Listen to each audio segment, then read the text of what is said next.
നമസ്കാരം. Premium hatch back സെഗ്മെൻറ്റിൽ ഏറ്റവും കൂടുതൽ ആളുകൾ വാങ്ങാൻ ആഗ്രഹിക്കുന്നതും എന്നാൽ ഗ്രൗണ്ട് ക്ലിയറൻസ് എന്ന് പറയുന്ന ഒരു പ്രശ്നം കൊണ്ട് മാത്രം ആ കാറിലേക്ക് പോകാതിരിക്കുന്നതുമായിട്ടുള്ളൊരു വാഹനമാണ് ആൾട്രോസ് എന്ന് പറയുന്ന വാഹനം. ആൾട്രോസിൻ്റെ ഇലക്ട്രിക് കാർ ഇറങ്ങുന്ന 2019 മുതലേ കമ്പനി പറയുന്നുണ്ടെങ്കിലും അതൊരു നല്ല വാർത്തയാണ്. ഇറങ്ങാനായിട്ട് വൈകി, അതൊരു നല്ല വാർത്തയാണ്. കാരണം എന്താണെന്ന് വെച്ച് കഴിഞ്ഞാൽ ഇപ്പോഴത്തെ ഒരു സാഹചര്യം വെച്ചിട്ട് active.ev പ്ലാറ്റ്ഫോമിലാണ് വരുന്നത്. പക്ഷേ ഇന്നത്തെ വീഡിയോയിൽ നമ്മൾ ഡിസ്കസ് ചെയ്യാൻ പോകുന്നത് നിലവിലുള്ള ആൾട്രോസിന് കമ്പനി കുറച്ച് അപ്ഡേഷൻസ് കൊടുത്തിട്ടുണ്ട്. അതിനോടുപരി തന്നെ ആൾട്രോസിൻ്റെ റേസർ എഡിഷൻ എന്ന് പറയുന്ന ഒരു വാഹനവും വന്നിട്ടുണ്ട്. അപ്പോൾ ആ രണ്ട് വാഹനങ്ങളും തമ്മിൽ നമ്മളൊന്ന് കമ്പയർ ചെയ്യാൻ പോവുകയാണ്. അതായത് ഓൾഡ് ആൾട്രോസിനെ കുറിച്ചിട്ടല്ല, ഏറ്റവും ലേറ്റസ്റ്റ് ആയിട്ട് 2024 ആൾട്രോസിന് കമ്പനി കുറച്ച് അപ്ഡേഷൻസ് കൊടുത്തിട്ടുണ്ട്. ആ വാഹനവും ആൾട്രോസ് റേസർ എന്ന് പറഞ്ഞിട്ടുള്ള ഇപ്പോൾ ലോഞ്ച് ചെയ്തിട്ടുള്ള വാഹനവും തമ്മിലൊരു കമ്പാരിസൺ ആണ്. തീർച്ചയായിട്ടും ഈ ഒരു വ്ളോഗ് ഇഷ്ടപ്പെടും എന്ന് വിശ്വസിക്കുന്നു. എഞ്ചിൻ ബേയുടെ മറ്റൊരു വ്ളോഗിലേക്ക് ഏവർക്കും ഹാർദമായ സ്വാഗതം. നമ്മുടെ വ്ളോഗൊക്കെ ഇഷ്ടപ്പെടുന്നുണ്ടെങ്കിൽ നമ്മുടെ കുഞ്ഞു ചാനലാണ്, ഒന്ന് സപ്പോർട്ട് ചെയ്യുക, സബ്സ്ക്രൈബ് ചെയ്യുക, മാക്സിമം ഒന്ന് ലൈക്ക് ചെയ്യുക, ഷെയർ ചെയ്യുക, കമൻറ്റ് ചെയ്യുക. ഫസ്റ്റ് ഓഫ് ഓൾ എക്സ്റ്റീരിയറിലേക്ക് നോക്കുമ്പോഴത്തേക്കും നമുക്ക് ഡിസൈൻ ലാംഗ്വേജ് ഓൾമോസ്റ്റ് സെയിം തന്നെയാണ്. ആൾട്രോസിൻ്റെ ഡിസൈൻ ലാംഗ്വേജിൽ യാതൊരുവിധ വ്യത്യാസവും കമ്പനി വരുത്തിയിട്ടില്ല. ഫ്രണ്ടിൽ ഹാലജൻ ഹെഡ് ലാമ്പുകൾ തന്നെയാണ് കൊടുത്തിട്ടുള്ളത്. അതുമാത്രമല്ല രണ്ട് വാഹനത്തിലും സെയിം ഹാലജൻ ഹെഡ് ലാമ്പ് തന്നെയാണ് കൊടുത്തിട്ടുള്ളത്. LED DRLs കൊടുത്തിട്ടുണ്ട്. ബാക്കിലേക്ക് നോക്കുകയാണെന്നുണ്ടെങ്കിൽ ഹാലജൻ ബേസ്ഡ് ആയിട്ടുള്ള ടെയിൽ ലൈറ്റുകൾ കൊടുത്തിട്ടുണ്ട്. അതുമാത്രമല്ല രണ്ട് വാഹനത്തിലും ഷാർക്ക് ഫിൻ ആൻറ്റിന കൊടുത്തിട്ടുണ്ട്. ഏറ്റവും പ്രധാനപ്പെട്ട കാര്യമെന്ന് പറയുന്നത് റിയറിൽ നമുക്ക് സ്പോയിലേഴ്സ് ഉണ്ട്. പക്ഷേ ആൾട്രോസ് റേസറിൻ്റെ സ്പോയിലേഴ്സ് കുറച്ചും കൂടെ ഫ്ലാറ്റ് ആണ്. പക്ഷേ നോർമൽ ആൾട്രോസിലേക്ക് വരുമ്പോഴത്തേക്കും നമ്മുടെ സാധാരണ ആൾട്രോസിൽ കാണുന്ന രീതിയിലുള്ള അത്രത്തോളം ഒരു ബ്രോഡ് അല്ലാത്ത ഒരു സ്പോയിലേഴ്സ് ആണ് കൊടുത്തിട്ടുള്ളത്. ഇനി നമ്മൾ നോക്കുകയാണെന്നുണ്ടെങ്കിൽ രണ്ട് വാഹനവും ഡ്യുവൽ ടോണിൽ അവൈലബിൾ ആണ്. ഇപ്പോൾ നോർമൽ ആൾട്രോസ് ആണെന്നുണ്ടെങ്കിലും ബ്ലാക്ക് റൂഫോട് കൂടിയിട്ടുള്ള വാഹനം അവൈലബിൾ ആണ്. പക്ഷേ ഇവിടെ റേസറിലേക്ക് നമ്മൾ നോക്കുമ്പോഴത്തേക്കും ബ്ലാക്ക് റൂഫും ഉണ്ട്. അതുമാത്രമല്ല ബോണറ്റും ബ്ലാക്ക് കളറിൽ അവൈലബിൾ ആണ്. അതുമാത്രമല്ല അതിൻ്റെ മുകളിൽ വൈറ്റ് സ്ട്രൈപ്സ് ഇങ്ങനെ വന്നിട്ടുണ്ട്. അതൊരു സ്പോർട്ടി എഡിഷൻ എന്നുള്ള രീതിക്കാണ് കമ്പനി കൊണ്ടുവന്നിട്ടുള്ളത്. സ്പോർട്ടിനെസ് ഫീൽ ചെയ്യാൻ വേണ്ടിയിട്ടാണ് അത്തരത്തിലുള്ള ഒരു ഡിസൈൻ ലാംഗ്വേജ് വന്നിട്ടുള്ളത്. നമ്മൾ ഏറ്റവും പ്രധാനമായിട്ട് നമ്മൾ എടുത്തു പറയേണ്ടത് രണ്ട് വാഹനത്തിലും ഇപ്പോൾ ഇലക്ട്രിക് സൺറൂഫ് വന്നിട്ടുണ്ട്. അതാണ് ഏറ്റവും പ്രധാനപ്പെട്ട കാര്യം.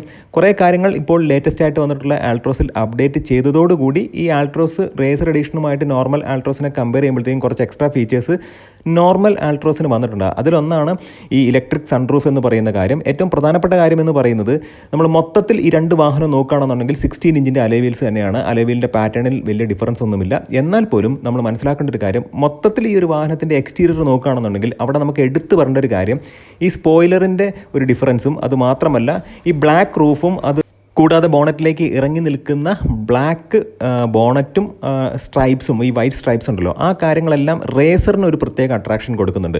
നോർമൽ ആൾട്രോസിലാകുമ്പോഴത്തേക്കും ഓൺലി ബ്ലാക്ക് റൂഫ് മാത്രമാണ് ഡ്യുവൽ ടോണിൽ അവൈലബിൾ ആണ് എന്നുള്ളതാണ് ഞാനിവിടെ അർത്ഥമാക്കിയിട്ടുള്ളത്. ഇനി നമ്മൾ ഇൻറ്റീരിയറിലേക്ക് നോക്കുകയാണെന്നുണ്ടെങ്കിൽ അവിടെ ഒരുപാട് ചേഞ്ചുകൾ വന്നിട്ടുണ്ട്. നോർമൽ ആൾട്രോസിലും ഇപ്പോൾ 10.25 ഇഞ്ചിൻ്റെ മാസീവായിട്ടുള്ളൊരു ഇൻഫോർടൈൻമെൻറ്റ് സിസ്റ്റം കൊടുത്തിട്ടുണ്ട്. സാധാരണഗതിയിൽ ഇതിന് മുമ്പുണ്ടായിരുന്ന ഇൻഫോർടൈൻമെൻറ്റ് സിസ്റ്റം എന്ന് പറഞ്ഞിട്ടുണ്ടെങ്കിൽ ഇത്രത്തോളം ലാഗി ആയിട്ടുള്ളൊരു ഇൻഫോർടൈൻമെൻറ്റ് സിസ്റ്റം എന്ന് ആ ഒറ്റ കാരണത്താൽ പലരും ഈ ആൾട്രോസ് എടുക്കാതിരുന്നിട്ടുണ്ട്. പിന്നെ ഗ്രൗണ്ട് ക്ലിയറൻസിൻ്റെ കാര്യം നമ്മൾ എടുത്ത് പറഞ്ഞിട്ടുണ്ട്. വളരെ കുറച്ച് ഗ്രൗണ്ട് ക്ലിയറൻസ് ആണ്. 163 അപ്രോക്സിമേറ്റ്ലി 163 mm അടുത്താണ് ഇതിൻ്റെ ഒരു ഗ്രൗണ്ട് ക്ലിയറൻസ് എന്ന് പറയുന്നത്. 7 ഇഞ്ചിൻ്റെ ഒരു ഇൻസ്ട്രുമെൻറ്റ് ക്ലസ്റ്ററുമുണ്ട്. നമ്മൾ എടുത്ത് പറയേണ്ട ഒരു കാര്യം എന്താണെന്ന് വെച്ച് കഴിഞ്ഞാൽ രണ്ട് വാഹനത്തിലും ഇപ്പോൾ 360 ക്യാമറ അവൈലബിൾ ആണ്. അത് മാത്രമല്ല ഏറ്റവും പ്രധാനമായിട്ടുള്ളത് ഫാബ്രിക് സീറ്റാണ് ഇപ്പോൾ നോർമൽ ആൾട്രോസിൽ വരുന്നതെങ്കിൽ ശരിക്കും ലെതർ റേറ്റഡ് ആയിട്ടുള്ള സീറ്റുകളാണ് ഇപ്പോൾ നമ്മുടെ ആൾട്രോസിൻ്റെ റേസർ എഡിഷനിൽ വരുന്നത്. അതിനകത്ത് തന്നെ ഇൻറ്റീരിയറിൻ്റെ തീം മൊത്തം മാറിയിട്ടുണ്ട്. ഇപ്പോൾ ഒരു വൈറ്റ് സ്ട്രൈപ്സ് എലമെൻസിനോട് കൂടി തന്നെ ഈ വൈബ്രൻ്റ് ആയിട്ടുള്ള ഓറഞ്ച് നിറങ്ങൾ അല്ലെങ്കിൽ റെഡ് ഇതിൻ്റെയൊക്കെ സ്റ്റിച്ചിങ്ങും പാറ്റേണും ഒക്കെ നമുക്ക് ആൾട്രോസിൻ്റെ റേസർ എഡിഷനിൽ കാണാൻ കഴിയും. അത് മാത്രമല്ല നമ്മൾ നോക്കുകയാണെന്നുണ്ടെങ്കിൽ ആൻഡ്രോയിഡ് ഓട്ടോയും ആപ്പിൾ കാർപ്ലേയും രണ്ട് വാഹനത്തിലും ഉണ്ട്. ഇത് രണ്ടും വയർലെസ് ആണ് എന്നുള്ളതാണ് ഏറ്റവും പ്രധാനപ്പെട്ട കാര്യം. ഇപ്പോൾ 2024 ആൾട്രോസിന് ലേറ്റസ്റ്റ് ആയിട്ട് കുറച്ച് അപ്ഡേഷൻ വന്നിട്ടുണ്ട്. അപ്പോൾ അത് വെച്ച് നമ്മൾ കമ്പയർ ചെയ്യുമ്പോഴത്തേക്കും 360 camera, blind spot monitoring system, അതുപോലെ auto climate AC, steering mounted control, അത് മാത്രമല്ല റിയർ AC വെൻറ്റുകൾ, ഇതെല്ലാം ഈ രണ്ട് എഡിഷനിലും അതായത് റേസർ എഡിഷനിലും ഏറ്റവും ലേറ്റസ്റ്റ് അപ്ഡേഷൻ ലഭിച്ച ആൾട്രോസിൻ്റെ 2024 വാഹനത്തിലും കോമൺ ആയിട്ട് കിട്ടുന്ന ഫീച്ചറുകളാണ്. അപ്പോൾ അങ്ങനെ വെച്ച് നോക്കുമ്പോഴത്തേക്കും ഇൻറ്റീരിയറിനകത്ത് നമ്മൾ മൊത്തത്തിലൊന്ന് മനസ്സിലാക്കുമ്പോൾ ഈ ഒരു വെൻറ്റിലേറ്റഡ് സീറ്റും ലെതർ റേറ്റഡ് ആയിട്ടുള്ള സീറ്റിൻ്റെ ഫാബ്രിക് ക്വാളിറ്റിയിലുള്ള ഡിഫറൻസ് മാത്രമാണ് പ്രകടമായിട്ടും നമുക്ക് നോർമൽ ആൾട്രോസും റേസറും തമ്മിൽ നോക്കുമ്പോൾ ഒരു എടുത്തു പറയേണ്ടത്. അപ്പോൾ വളരെ സിമ്പിളായിട്ട് പറയുകയാണെന്നുണ്ടെങ്കിൽ റേസർ എഡിഷനകത്ത് ലെതർ റേറ്റഡ് സീറ്റുകളുണ്ട്. അത് മാത്രമല്ല ഫ്രണ്ട് വെൻറ്റിലേറ്റഡ് സീറ്റ്സും ഉണ്ട്. അപ്പോൾ അതൊരു പ്ലസ് പോയിൻ്റ് ആയിട്ട് എടുക്കാം. അപ്പോൾ നമ്മൾ എക്സ്റ്റീരിയറിനകത്ത് നോക്കുമ്പോഴത്തേക്കും നമുക്ക് ആ ഒരു കോസ്മെറ്റിക് ആയിട്ടുള്ള കുറച്ച് ചേഞ്ചുകളും ഇൻറ്റീരിയറിലേക്ക് വരുമ്പോഴത്തേക്കും ഈ പറയുന്ന ലെതർ റേറ്റഡ് സീറ്റും അത് മാത്രമല്ല വെൻറ്റിലേറ്റഡ് സീറ്റുമാണ് റേസറിൻ്റെ അഡ്വാൻറ്റേജ് എന്ന് പറയുന്നത്. പക്ഷേ നമ്മൾ എൻജിൻ സൈഡിലേക്ക് വരുമ്പോഴത്തേക്കും അവിടെ ഡെഫിനറ്റ്ലി അഡ്വാൻറ്റേജ് റേസർ എഡിഷൻ ഉണ്ട്, എന്നാൽ പോലും എൻജിൻ ഓപ്ഷൻസ് കുറവാണ്. ഇപ്പോൾ നമ്മൾ നോക്കുകയാണെന്നുണ്ടെങ്കിൽ നോർമൽ ആൾട്രോസിൽ 1.2 നാച്ചുറലി ആസ്പിറേറ്റഡ് എഞ്ചിനാണ് വരുന്നത്, പെട്രോൾ എഞ്ചിനാണ് വരുന്നത്. 87 bhp പവറും 115 Nm ടോർക്കുമാണുള്ളത്.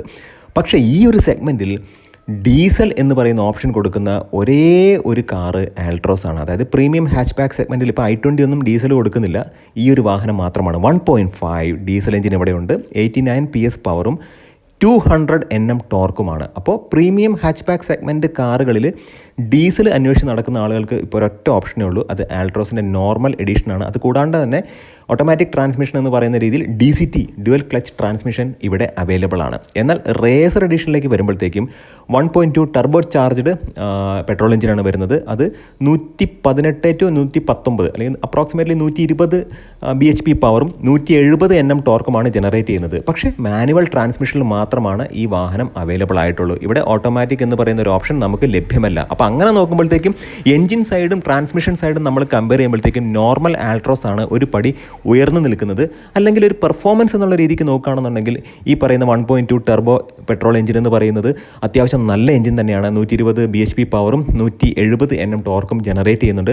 ആ ഒരു ആംഗിളിൽ നമ്മൾ നോക്കുകയാണെന്നുണ്ടെങ്കിൽ റേസർ എപ്പോഴും, റേസർ എന്ന് പറയുന്നത് പെർഫോമൻസ് ഓറിയൻറ്റഡ് ഒരു കാറാണ്, ആ ഒരു രീതിയിൽ നമ്മളതിനെ കണ്ടാൽ മതി. പക്ഷേ ഡീസൽ എന്ന് പറയുന്ന ഒരു ഓപ്ഷൻ എപ്പോഴും ഈ പ്രീമിയം ഹാച്ച് ബാക്ക് സെഗ്മെൻറ്റിൽ ആൾട്രോസിൻ്റെ ഒരു അഡ്വാൻറ്റേജ് തന്നെയാണ്. ഇനി നമ്മൾ സേഫ്റ്റിയിലേക്ക് നോക്കുകയാണെന്നുണ്ടെങ്കിൽ ടാറ്റ എന്ന് പറഞ്ഞാൽ Tata is known for it's safety എന്ന് തന്നെ പറയാം. ടാറ്റയുടെ ആൾട്രോസിന് റീസെൻ്റ് ആയിട്ടുള്ള അപ്ഡേഷനകത്ത് 6 എയർ ബാഗ് ഇപ്പോൾ എല്ലാ വേരിയൻറ്റിനും ഉണ്ട്. അതായത് സ്റ്റാൻഡേർഡ് ആയിട്ട് 6 എയർ ബാഗ് ലഭിക്കുന്നുണ്ട്. മുമ്പൊക്കെ 2 എയർ ബാഗ് മാത്രമേ ഉണ്ടായിരുന്നുള്ളൂ. ബട്ട് ആൾട്രോസിൻ്റെ നോർമൽ എഡിഷന് ബേസ് വേരിയൻറ്റ് മുതൽ 6 എയർ ബാഗ് ഉണ്ട്. അതുമാത്രമല്ല റേസർ എഡിഷനും 6 എയർ ബാഗ് ഉണ്ട്. ഇനി electronic stability programme, hill hold assist, അതും ESP ഇങ്ങനെയുള്ള കാര്യങ്ങളെല്ലാം 2 വാഹനങ്ങളിലും അല്ലെങ്കിൽ 2 വേരിയൻറ്റിലും ഉണ്ട് എന്നുള്ളതാണ് ഏറ്റവും പ്രധാനപ്പെട്ട കാര്യം. അപ്പോൾ സേഫ്റ്റിയുടെ കാര്യത്തിൽ യാതൊരുവിധ ക്വസ്റ്റ്യനും ഇല്ലാത്ത രീതിയിൽ ഈ 2 ഓപ്ഷൻ വാഹനങ്ങളും മികച്ചു നിൽക്കുന്നു എന്നുള്ളതാണ്. കാരണം ഇപ്പോൾ 6 എയർ ബാഗ് നോർമൽ എഡിഷനിൽ സ്റ്റാൻഡേർഡ് ആയിട്ട് വന്നതോടുകൂടി ആൾട്രോസ് റേസറും ആൾട്രോസിൻ്റെ നോർമൽ എഡിഷനും സേഫ്റ്റിയുടെ കാര്യത്തിൽ നോക്കുകയാണെന്നുണ്ടെങ്കിൽ 2നും 5 out of 5 നമുക്ക് കൊടുക്കാം. എന്തുകൊണ്ടാണ് അങ്ങനെ പറഞ്ഞതെന്ന് വെച്ച് കഴിഞ്ഞാൽ 2 വാഹനങ്ങളും സെയിം പ്ലാറ്റ്ഫോമിൽ തന്നെയാണ് വന്നിട്ടുള്ളത്. 2 വാഹനത്തിനും നമുക്ക് കോസ്മെറ്റിക് ചേഞ്ചുകൾ മാത്രമേ ഉള്ളൂ, പ്ലാറ്റ്ഫോം സെയിം ആണ്. അപ്പോൾ അതുകൊണ്ട് തന്നെ ഗ്ലോബൽ എൻഗ്യാപ്പിൽ 5 സ്റ്റാർ ലഭിച്ചൊരു വാഹനമാണ് ആൾട്രോസ്. അപ്പോൾ മികച്ച ഒരു സേഫ്റ്റി ഫീച്ചർ ഈ 2 വേരിയൻറ്റിനും ഉണ്ട്, അത് തീർച്ചയാണ്. ഇപ്പോൾ ഈ 2 വാഹനവും നമ്മൾ കമ്പയർ ചെയ്യുമ്പോഴത്തേക്കും നമ്മൾ മനസ്സിലാക്കേണ്ട ഏറ്റവും പ്രധാനപ്പെട്ട കാര്യം എന്ന് പറയുന്നത് 2 വാഹനവും 2 ജോണറിൽ വരുന്ന വാഹനമാണ്. ഇപ്പോൾ റേസർ എന്ന് പറയുന്നത് കുറച്ചും കൂടി ഒരു സ്പോർട്ടി നേച്ചറിൽ വരുന്നൊരു വാഹനമാണ്. 170 PS പവറൊക്കെ ഉണ്ട്.